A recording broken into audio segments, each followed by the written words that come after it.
नमस्कार। प्रस्तुत है मुंशी प्रेमचंद जी के द्वारा लिखी हुई कहानी बोध। पंडित चंद्रधर ने अपनी प्राइमरी में मुदर्रिसी तो कर ली थी, किंतु सदा पछताया करते थे कि कहाँ इस जंजाल में आ फंसे। यदि किसी अन्य विभाग में नौकर होते तो अब तक हाथ में 4 पैसे होते, आराम से जीवन व्यतीत होता। यहाँ तो महीने भर प्रतीक्षा करने के पीछे कहीं 15 रुपये देखने को मिलते हैं, वह भी इधर से आए और उधर गायब। न खाने का सुख, न पहनने का आराम। हमसे तो मजूर ही भले। पंडित जी के पड़ोस में 2 महाशय और रहते थे। एक ठाकुर अतिबल सिंह, वह थाने में हेड कांस्टेबल थे। दूसरे मुंशी वैद्यनाथ, वह तहसील में सियाहे नवीस थे। इन दोनों आदमियों का वेतन पंडित जी से कुछ अधिक न था, तब भी उनकी चैन से गुजरती थी। संध्या को वह कचहरी से आते, बच्चों को पैसे और मिठाइयाँ देते। दोनों आदमियों के पास टहलुए थे। घर में कुर्सियां, मेजें, फर्श आदि सभी सामग्रियां मौजूद थीं। ठाकुर साहब शाम को आराम कुर्सी पर लेट जाते और खुशबूदार खमीरा पीते। मुंशी जी को शराब कबाब का व्यसन था। अपने सुसज्जित कमरे में बैठे हुए बोतल की बोतल साफ कर देते। जब कुछ नशा होता तो हारमोनियम बजाते थे। सारे मोहल्ले में इनका रोबदाब था। उन दोनों महाशयों को आता देखकर बनिए उठकर सलाम करते। उनके लिए बाजार में अलग भाव था। 4 पैसे सेर की चीजें टके में लाते। लकड़ी ईंधन मुफ्त में मिलता था। पंडित जी इनके ठाट बाट को देखकर कुड़ते और अपने भाग्य को कोसते। वह लोग इतना भी न जानते थे कि पृथ्वी सूर्य का चक्कर लगाती है अथवा सूर्य पृथ्वी का। साधारण पहाड़ों का भी ज्ञान न था। तिस पर भी ईश्वर ने उन्हें इतनी प्रभुता दे रखी थी। यह लोग पंडित जी पर बड़ी कृपा रखते थे। कभी सेर आधा सेर दूध भेज देते, कभी थोड़ी सी तरकारियां। किंतु इनके बदले में पंडित जी को ठाकुर साहब के 2 और मुंशी जी के 3 लड़कों की निगरानी करनी पड़ती। ठाकुर साहब कहते, पंडित जी यह लड़के हर घड़ी खेला करते हैं, जरा इनकी खबर लेते रहिए। मुंशी जी कहते, यह लड़के आवारा हुए जाते हैं, जरा इनका ख्याल रखिए। यह बातें बड़ी अनुग्रहपूर्ण रीति से कही जाती थी, मानो पंडित जी उनके गुलाम हों। पंडित जी को यह व्यवहार असहाय लगता था, किंतु इन लोगों को नाराज करने का साहस न कर सकते थे। उनकी बदौलत कभी कभी दूध दही के दर्शन हो जाते थे, कभी अचार चटनी चख लेते थे। केवल इतना ही नहीं, बाजार से चीजें भी सस्ती लाते। इसलिए बेचारे इस अनीति को विष का घूंट समझकर पी जाते थे। इस दुर्व्यवस्था से निकलने के लिए उन्होंने बड़े बड़े यत्न किए थे। प्रार्थना पत्र लिखे, अफसरों की खुशामतें की, पर आशा पूरी न हुई। अंत में हार कर बैठ रहे। हाँ, इतना था कि अपने काम में त्रुटि न होने देते थे। ठीक समय पर जाते, देर करके आते, मन लगाकर पढ़ाते। इनसे उनके अफसर लोग भी खुश थे। साल में कुछ इनाम देते और वेतन वृद्धि का जब भी अवसर आता उनका विशेष ध्यान रखते। परंतु इस विभाग की वेतन वृद्धि ऊसर की खेती है, बड़े भाग्य से हाथ लगती है। बस्ती के लोग उनसे संतुष्ट थे। लड़कों की संख्या बढ़ गई थी और पाठशाला के लड़के तो उन पर जान देते थे। कोई उनके घर आकर पानी भर देता, कोई उनकी बकरी के लिए पत्ते तोड़ लाता। पंडित जी इसी को बहुत समझते थे। एक बार सावन के महीने में मुंशी वैद्यनाथ और ठाकुर अतिबल सिंह ने श्री अयोध्या जी की यात्रा की सलाह की। दूर की यात्रा थी, हफ्तों पहले से तैयारियां होने लगी। बरसात के दिन थे, सपरिवार जाने में अड़चन थी, किंतु स्त्रियां किसी भी भांति न मानती थीं। अंत में विवश होकर दोनों महाशयों ने 1-1 सप्ताह की छुट्टी ली और अयोध्या जी चले। पंडित जी को भी साथ चलने के लिए बाध्य किया। मेले ठेले में एक फालतू आदमी बड़े काम के निकलते हैं। पंडित जी असमंजस में पड़े, परंतु उन लोगों ने जब उनका व्यय देना स्वीकार किया तो इनकार न कर सके और अयोध्या जी की यात्रा का ऐसा सुअवसर पाकर रुक न सके। बिल्हौर से 1 बजे रात को गाड़ी छूटती थी। यह लोग खा पीकर स्टेशन पर आ बैठे। जिस समय गाड़ी आई, चारों ओर भगदड़ सी मच गई। हजारों यात्री जा रहे थे। इस उतावली में मुंशी जी पहले ही निकल गए। पंडित जी और ठाकुर साहब एक साथ थे। ये दोनों एक कमरे में आ बैठे। इस आफत में कौन किसका रास्ता देखता है। गाड़ियों में जगह की बड़ी कमी थी, परंतु जिस कमरे में ठाकुर साहब थे उसमें केवल 4 मनुष्य थे। वह सब के सब लेटे हुए थे। ठाकुर साहब चाहते थे कि वह वहां से उठ जाए तो जगह निकल आए। उन्होंने एक मनुष्य से डांट कर कहा, उठ बैठो जी, देखते नहीं हम लोग खड़े हैं। मुसाफिर ने लेटे लेटे कहा, क्यों उठ बैठे जी, क्या तुम्हारे बैठने का ठेका लिया है? ठाकुर, क्या हमने किराया नहीं दिया है? मुसाफिर, जिसे किराया दिया हो उसे जाकर जगह मांगो। ठाकुर, जरा होश की बातें करो, इस डब्बे में 10 यात्रियों की आज्ञा है। मुसाफिर, यह थाना नहीं है, जरा जबान संभाल कर बातें कीजिए। ठाकुर, तुम कौन हो जी? मुसाफिर, हम वही हैं जिस पर आपने खुफिया फरोशी का अपराध लगाया था, जिसके द्वार से आप नकद 25 लेकर टले थे। ठाकुर, आहा, आप पहचाना, परंतु मैंने तो तुम्हारे साथ रियायत की थी, चालान कर देता तो तुम सजा पा जाते। मुसाफिर, और मैंने भी तो तुम्हारे साथ रियायत की कि गाड़ी में खड़ा रहने दिया, ढकेल देता तो तुम नीचे चले जाते और तुम्हारी हड्डी पसली का भी पता न चलता। इतने में दूसरा लेटा हुआ यात्री जोर से ठट्ठा मारकर हंसा और बोला, क्यों दारोगा साहब, मुझे क्यों नहीं उठाते? ठाकुर साहब क्रोध से लाल हो रहे थे, सोचते थे अगर थाने में होता तो इनकी जबान खींच लेता, पर इस समय बुरे फंसे थे। वह बलवान मनुष्य थे, पर यह दोनों मनुष्य भी हट्टे कट्टे जान पड़ते थे। ठाकुर, संदूक नीचे रख दो, बस जगह हो जाएगी। दूसरा मुसाफिर बोला, और आप ही क्यों न नीचे बैठ जाएं? इसमें कौन सी हेठी हुई जाती है? यह थाना थोड़ी है कि आपके रोब में फर्क पड़ जाएगा। ठाकुर साहब ने उसकी ओर भी ध्यान से देखकर पूछा, क्या तुम्हें भी मुझसे कोई बैर है? जी हां, मैं तो आपके खून का प्यासा हूं। मैंने तुम्हारा क्या बिगाड़ा है? तुम्हारी तो कभी सूरत भी नहीं देखी। दूसरा मुसाफिर, आपने मेरी सूरत भले न देखी होगी, पर मैंने आपकी देखी है।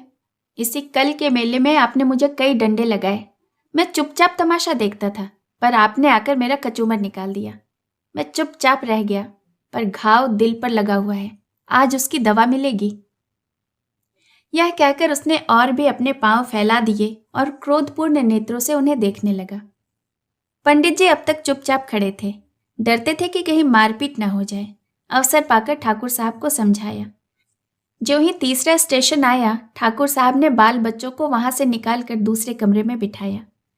इन दोनों दुष्टों ने उनका असबाब उठा उठाकर जमीन पर फेंक दिया। जब ठाकुर साहब गाड़ी से उतरने लगे तो उन्होंने उनको ऐसा धक्का दिया कि बेचारे प्लेटफॉर्म पर गिर पड़े। गार्ड को कहने को दौड़े ही थे कि इंजन ने सीटी मार दी, जाकर गाड़ी में बैठ गए। उधर मुंशी बैजनाथ की भी बुरी दशा थी। सारी रात जागते गुजरी, जरा पैर फैलाने को भी जगह न थी। आज उन्होंने जेब में बोतल भरकर रख ली थी, प्रत्येक स्टेशन पर कोयला पानी ले लेते थे। फल यह हुआ कि पाचन क्रिया में विघ्न पड़ गया। एक बार उल्टी हुई और पेट में मरोड़ होने लगी। बेचारे बड़े मुश्किल में पड़ गए, चाहते थे कि किसी भांति लेट जाएं, पर वहां पैर हिलाने को भी जगह न थी। लखनऊ तक तो उन्होंने किसी प्रकार जब्त किया, आगे चलकर विवश हो गए। एक स्टेशन पर उतर पड़े, खड़े न हो सकते थे, प्लेटफॉर्म पर लेट गए। पत्नी भी घबरा गई, बच्चों को लेकर उतर पड़ी। असबाब उतारा, पर जल्दी में ट्रंक उतारना भूल गई। गाड़ी चल दी। दारोगा जी ने अपने मित्र की दशा को देखा तो वह भी उतर पड़े। समझ गए कि हजरत आज ज्यादा चढ़ा गए हैं। देखा तो मुंशी जी की दशा बिगड़ गई थी। ज्वर, पेट में दर्द, नसों में तनाव, कै और दस्त। बड़ा खटका हुआ। स्टेशन मास्टर ने यह दशा देखी तो समझा हैजा हो गया है। हुक्म दिया कि रोगी को अभी बाहर ले जाओ। विवश होकर मुंशी जी को एक पेड़ के नीचे उठा लाए। उनकी पत्नी रोने लगी। हकीम डॉक्टर की तलाश हुई। पता लगा कि डिस्ट्रिक्ट बोर्ड की तरफ से वहाँ एक छोटा सा अस्पताल है। लोगों की जान में जान आई। किसी से यह भी मालूम हुआ कि डॉक्टर साहब बिल्हौर के रहने वाले हैं। ढांढस और बढ़ा। दारोगा जी अस्पताल दौड़े। डॉक्टर साहब से सारा समाचार कह सुनाया और कहा, आप चलकर जरा उन्हें देख तो लीजिए। डॉक्टर साहब का नाम था चोखेलाल। कंपाउंडर थे, लोग आदर से डॉक्टर कहा करते थे। सब वृतांत सुनकर रुखाई से बोले, सवेरे के समय मुझे बाहर जाने की आज्ञा नहीं है। दारोगा, तो क्या मुंशी जी को यहीं लाएं? चोखेलाल, हाँ, आपका जी चाहे तो लाइए। दारोगा जी ने दौड़ धूप करके एक डोली का प्रबंध किया। मुंशी जी को लाद कर अस्पताल लाए। जो ही बारामदे में पैर रखा, चोखेलाल ने डांट कर कहा, हैजे के रोगी को ऊपर रखने की आज्ञा नहीं है। बैजनाथ अचेत तो थे नहीं, आवाज सुनी और पहचाना।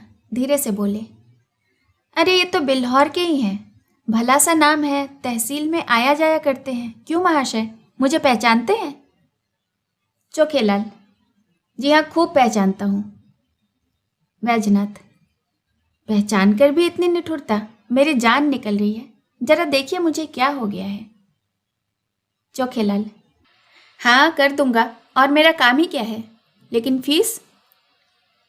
दरोगा जी, अस्पताल में कैसी फीस जनाब? चोखेलाल, वैसे ही जैसे इस मुंशी जी ने वसूल की थी जनाब। दरोगा, आप क्या कहते हैं, मेरी कुछ समझ में नहीं आता। चोखेलाल, मेरा घर बिल्हौर में है, वहाँ थोड़ी सी ज़मीन है, साल में 2 बार उसकी देख रेख के लिए जाना पड़ता है। जब तहसील में लगान दाखिल करने जाता हूँ तो मुंशी जी डांट कर अपना हक वसूल करते हैं, न दूँ तो शाम तक खड़ा रहना पड़े। स्याह न हो, कभी जनाब गाड़ी पर नाव, कभी नाव पर गाड़ी। मेरी फीस 10 रुपये है, देखो दवा दूँ, नहीं तो अपनी राह लीजिए। दरोगा, 10 रुपये? चोखेलाल, जी हाँ, और यहाँ ठहरना चाहे तो 10 रुपये रोज़। दारोगा जी विवश हो गए। बैजनाथ की स्त्री से 10 रुपये मांगे, तब उसे अपने बक्स की याद आई। उसने छाती पीट ली। दारोगा जी के पास भी अधिक रुपये न थे। किसी तरह 10 रुपये निकाल कर चोखेलाल को दिए। उन्होंने दवा दी। दिन भर कुछ फायदा न हुआ। रात को जाकर दशा संभली। दूसरे दिन फिर दवा की आवश्यकता हुई। मुंशियाइन का एक गहना जो 20 रुपये से कम का न था, बाजार में बेचा गया, तब जाकर काम चला। चोखेलाल को दिल में खूब गालियां दी गई। श्री अयोध्या जी पहुंचकर स्थान की खोज हुई। पंडों के घर जगह न थी। घर घर में आदमी भरे हुए थे। सारी बस्ती छान मारी पर कहीं ठिकाना न मिला। अंत में यह निश्चय हुआ कि किसी पेड़ के नीचे डेरा जमाना चाहिए, किंतु जिस पेड़ के नीचे जाते थे वहीं यात्री पड़े मिलते थे। सिवाय खुले मैदान में रेत पर पड़े रहने के और कोई उपाय न था। एक स्वच्छ स्थान देखकर बिस्तरे बिछाए और लेटे। इतने में बादल घिराए, बूंदें गिरने लगी और बिजली चमकने लगी। गरज से कान के पर्दे फट जाते थे। लड़के रोते थे और स्त्रियों के कलेजे काँप रहे थे। अब यहाँ ठहरना दुस्सह था, पर जाएं कहाँ? अकस्मात एक मनुष्य नदी की तरफ से लालटेन लिए जाता दिखाई दिया। वह निकट पहुंचा तो पंडित जी ने उसे देखा। आकृति कुछ पहचानी हुई सी मालूम हुई, किंतु यह विचार न आया कि कहाँ देखा है। पास जाकर बोले, क्यों भाई साहब, यहाँ यात्रियों के रहने की जगह न मिलेगी? वह मनुष्य रुक गया। पंडित जी की ओर ध्यान से देखकर बोला, आप पंडित चंद्रधर तो नहीं हैं? पंडित प्रसन्न होकर बोले, जी हाँ, आप मुझे कैसे पहचानते हैं? उस मनुष्य ने सादर पंडित जी के चरण छुए और बोला, मैं आपका पुराना शिष्य हूँ। मेरा नाम कृपा शंकर है।